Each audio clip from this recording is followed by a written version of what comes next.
దేవుణ్ణి డిమోట్ చేయడానికి ఎన్ని ఐడియాలు. రాత్రి మీకు చెప్తున్నాను, నేను దేవుణ్ణి డిమోట్ చేసేవాడిని మీరు ప్రమోట్ చేయకండి. మీకు చెప్తున్నాను ఈరోజు, చేస్తే మీకు శ్రమ, చెప్పిన తర్వాత కూడా చేస్తే శ్రమ. రెండవది డీఫోకసింగ్ క్రైస్ట్. రెండవ పోకడ, క్రీస్తు కనుమరుగైపోతున్నాడు. ఇది ఎప్పుడో స్టార్ట్ అయింది, ఈ మధ్య మరీ ఎక్కువైంది. క్రీస్తు అయిపోతున్నాడు. సాక్ష్యంలో క్రీస్తు లేడు. సాక్ష్యం అంటే ఏమిటి? నేను దుర్మార్గుణ్ణి, దేవుడు నన్ను నీతిమంతుడిగా మార్చాడు. నేను పతితను, దేవుడు నన్ను పవిత్రుడిగా మార్చాడు. నేను హంతకుణ్ణి, దేవుడు నన్ను హృదయంగా చిత్రీకరించాడు. ఈరోజు హృదయం ఉన్నవాడిగా మారాను. నేను దొంగని, దేవుడు నన్ను ఒక దొరగా మార్చాడు. ఇది సాక్ష్యం. నేను పనికి మాలిన వాడిని, దేవుడు నన్ను ప్రయోజకుడిగా చేశాడు. ఇది సాక్ష్యం. దేవుడు నన్ను తాకాడు, క్రీస్తుని నేను చూశాను, క్రీస్తు నా బ్రతుకును మార్చాడు. లేదు ఈరోజు సాక్ష్యంలో. ఆయన డీఫోకస్ అయిపోయాడు.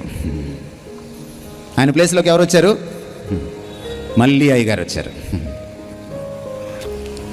నేను ఎన్నో చోట్ల తిరిగాను, ఎన్నో ఇబ్బందులు పడ్డాను, నేను ఇంకా చచ్చిపోదాం అనుకున్నాను. అప్పుడు అయ్యగారి దగ్గరికి వచ్చాను. ఏమండి, ఒక మనిషిని అయ్యగారు మార్చగలరా? ఇక్కడ ఉన్న దైవజనులు చెప్పండి, ఒక మనిషిని అయ్యగారు మార్చగలరా? మార్చగలరని మీరంటే మిమ్మల్ని ఒక ప్రశ్న అడగాలి నేను. మీ భార్యను మార్చండి, మీరు చూద్దాం. అయ్యగారులు దేవుడికి భయపడతారు లేదు తెలియదు, కానీ అమ్మగారికి భయపడతారు. భార్యనే మార్చుకోలేనోడివి, బిడ్డలనే మార్చుకోలేనోడివి, నువ్వు ఎలా మారుస్తావు వీళ్ళని? Please understand. మూడవ ట్రెండ్, మూడవ పోకడ, డీఫోకసింగ్ క్రైస్టే కాదు, ఫోకసింగ్ ఆఫ్ సేటన్ పెరిగింది. నాకు ఒక అనుమానం నేటి క్రైస్తవ లోకం గురించి, ముఖ్యంగా భారతీయ క్రైస్తవం గురించి.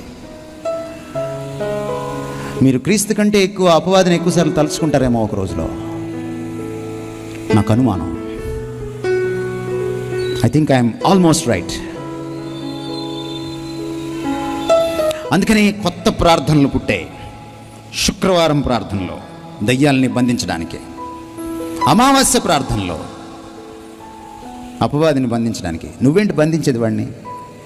ఆయనే విడిచిపెట్టాడు, ఆయన వచ్చి ఒక రోజు బంధిస్తాడు. నువ్వేంటి ఆయన బంధించేది?